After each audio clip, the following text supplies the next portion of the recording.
Alright, what's going on, guys? Alex here with TFL Bike, and we're here at the Kawasaki facility in Foothill Ranch. I've got Case with me.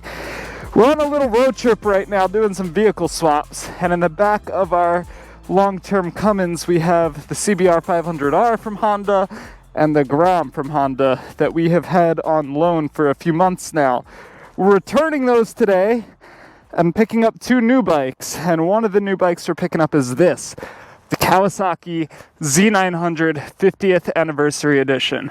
And I've been really excited about this bike. We've known we were getting it for a couple of weeks now, and I've had the chance to review one of these actually in this area in the past.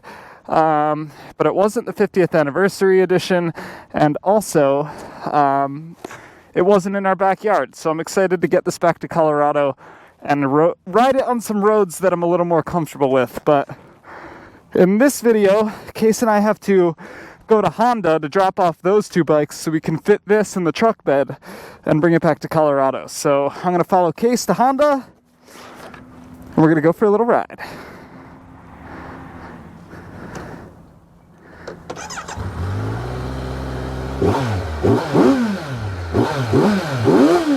Hell yeah. Let's see what we're set to as far as modes go here. Let's see if I can figure out how to work this thing. We're in sport mode right now. That's road. I guess it's just road and sport. Sport's where I want to be though. So, set our mirrors. We'll let Case know we're good. We'll take this thing for a little ride.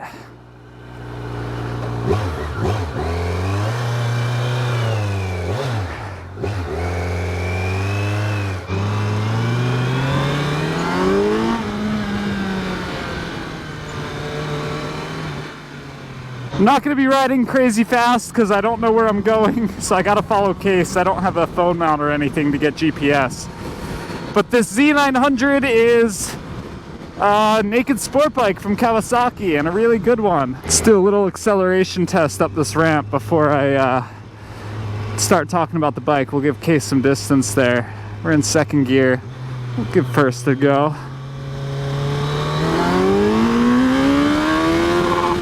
A little rev limiter. Woo-hoo-hoo! Yeah, buddy! Alright, so the Z900 from Kawasaki, a very popular naked sport bike that has very stiff competition from both Yamaha and Triumph. Like I said, I already did a full review on this bike about 2 years ago, so if you want a deep dive on all the specs, all the components, all the features, go check out that video, and I'll link it down in the description below. This is more of just a fun video. We're taking it for a ride, seeing what it's all about.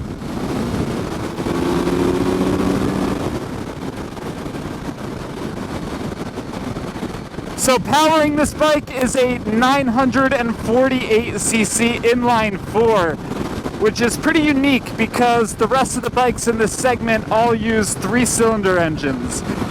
So this, you know, a little more of a traditional setup, like what you'd find in a Inline-four powered sport bike or, you know, super sport. Really good power from this bike, about 125 horsepower and 73 foot-pounds of torque, according to published reports, which does eke out my MT-09 a little bit in terms of power. And I really just love that Inline-four sound. This bike has a stock exhaust on it, obviously, so it's a little quiet, and you could really liven it up with an aftermarket pipe, but there's something so satisfying.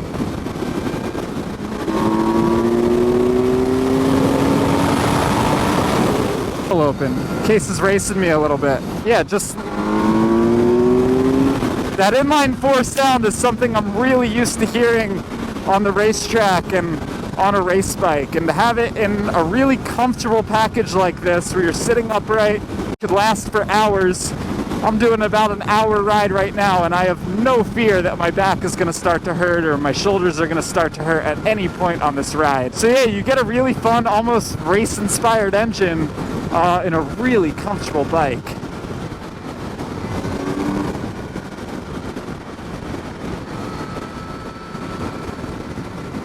I remember this from the first time I rode this bike about 2 years ago. I really loved the riding position, and that's coming back to me. I still am in love with the riding position of this bike. I'm about 5'10". I find it very comfortable, but I like how low the seat gets and how high up the tank comes. It really feels like you're part of the bike and you're sitting in the bike instead of, you know, sitting on top of it like a lot of other motorcycles. Also, I feel like compared to the MT-09, I'm just a little bit more hunched over and my legs are swept back a little bit further, which is actually a feeling I really like. You know, there's not many curves on this highway here, but especially when you're cornering, I like to be a little more hunched over. You can throw those elbows out. I'm a fan of a sporty, aggressive riding position. So a bike like this that gives you somewhat of an aggressive position, but it's still plenty comfortable, that's a big win in my eyes. I like how the tack kind of changes orange there as you get to the top. Same with the gear position indicator. It's a cool way of showing you to shift up. I love how smooth this bike is to operate, especially in slow traffic like this. It's really easy to modulate the throttle. There's a lot of bikes when you roll off throttle, especially on big displacement bikes like this. You get a pretty big throttle chop and it kind of throws you forward a little bit. This is so smooth. It's really easy, even with 125 horsepower, to just kind of cruise around at slow speeds in the city. And I'm in sport mode right now. I'm not even in road mode. And yeah, it's just really smooth to, you know, engage all the gears and come on and off throttle. It's really nice. And just the way the engine kind of revs up and drops back down too. Everything just feels like butter on this bike. And I love this class of motorcycles so much because when you have just a little bit of an open stretch of road, you can gas it and get going pretty good. Traction control kicked in there too for a little bit. And that's one of the downsides of this bike is the tech package. Really just ABS and traction control and not a whole lot of adjustability. Some of the competition, you know, it's getting a lot more advanced, so I think they need to throw some updates at this to make it more of an enticing pick, but it's still a really fun bike. And, you know, technology is not for everyone either. I'm a really big fan of that stuff, but Case, who's driving the truck in front of me, I'm sure he'd be a pretty big fan of this compared to something with lots and lots of rider aids. This is just kind of, you know, dirt simple. It's got ABS and traction control, which some people would argue is all you need. I'd argue that's all you need. Sure, you could want more, but those are really the basics. And, you know, this just isn't that complicated. That is a really good looking dash too. A little dusty right now, but nice and bright and colorful. Some green in there to match the Kawasaki theme. And everything's laid out real nicely. You've got your modes, gear position indicator is huge, speed is huge, fuel indicator is huge and actually makes sense with 6 evenly sized bars. Pretty good. And then you could cycle through, you know, your odometer and your trip. And it even gives you your range, 118 mile range. I like that a lot. Not a lot of bikes do that.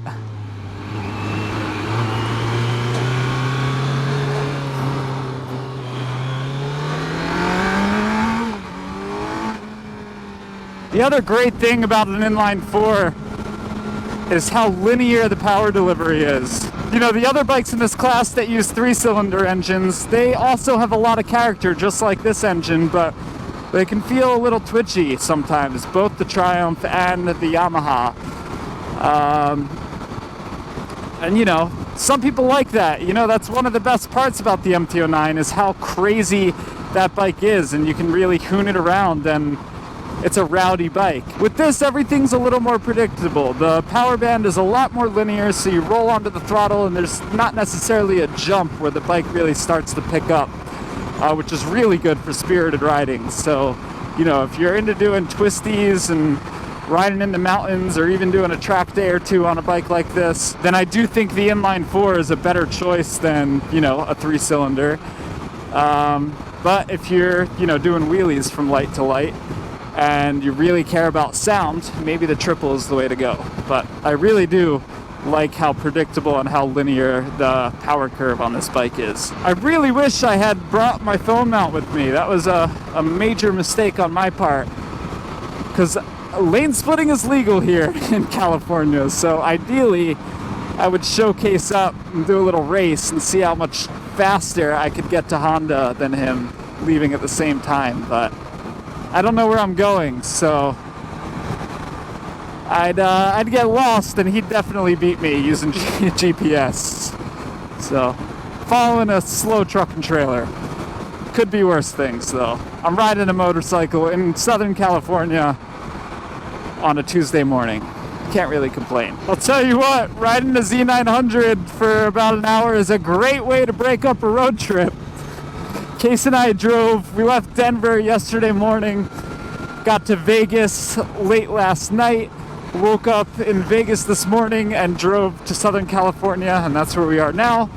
And then we're gonna go back to Vegas tonight and then hopefully make it back to Colorado by tomorrow night. So needless to say, it's been a lot of driving and a lot of sitting upright in a truck, not having much fun. Case is great, but yeah, riding a motorcycle sure beats sitting in a truck. So I was getting pretty tired of sitting there and just driving down the road for hours and hours and hours. After this little ride though, I'm gonna be ready to get back in that truck. This, like I said, what a way to break up a road trip. It's also a beautiful day here in LA. It's like 60 degrees outside right now. I was here exactly a week ago. Today's Tuesday. Last Tuesday I was here riding the MT-10 SP and it was absolutely pouring rain. It was still plenty fun. It was an awesome day, but nice 60-degree day today with the perforated leather riding jacket. Feels really good, and it feels even better knowing that we just got a few inches of snow last night in Boulder. So nobody's riding there today, and look where I'm at.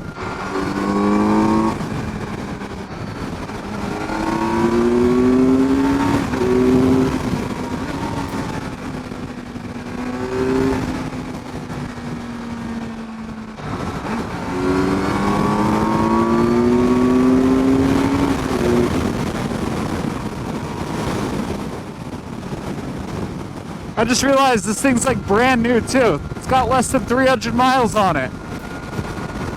Pretty neat. It's always fun to ride a brand new fresh motorcycle that you know not many other butts have been on.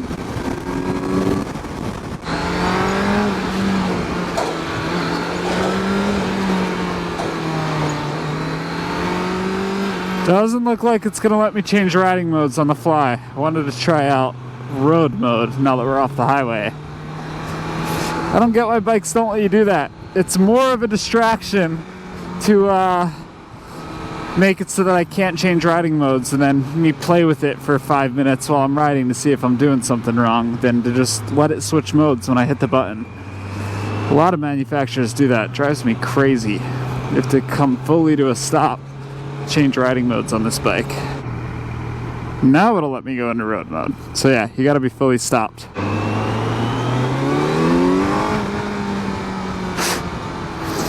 I gotta spend some more time with this bike once we get it back to Colorado, but initially I don't feel much of a difference between road and sport. But I don't really have the space to really test it out here, so that's a question for another day. But initial impressions, the two modes seem pretty similar. I think there's a rain mode too. I think I haven't figured out how to get into it yet. I ride a lot of different motorcycles, so it's hard to remember exactly how they all work. Oh yeah, power wheelies. It'll definitely power wheelie. And now we're pulling up to Honda. I feel like I'm breaking a law right now or something. This does not feel right, riding a brand new Kawasaki Z900 onto Honda's property. We'll keep it a secret though. We won't tell Honda.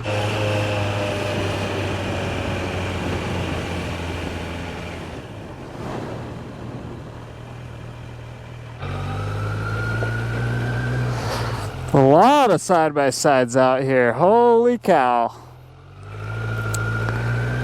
That's one of the things we're picking up. Actually, I think this might be the exact unit we're picking up right here. Is the Pioneer. Nope, that's not it. We're getting a Pioneer. And I don't know exactly where it is. So yeah, there you have it. The Kawasaki Z900. Little ride through Southern California.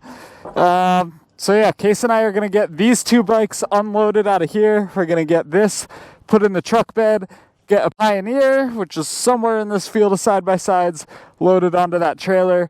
And then we've got one more stop to make after this. We're headed down to Yamaha to pick up one more motorcycle to throw in the back of the truck.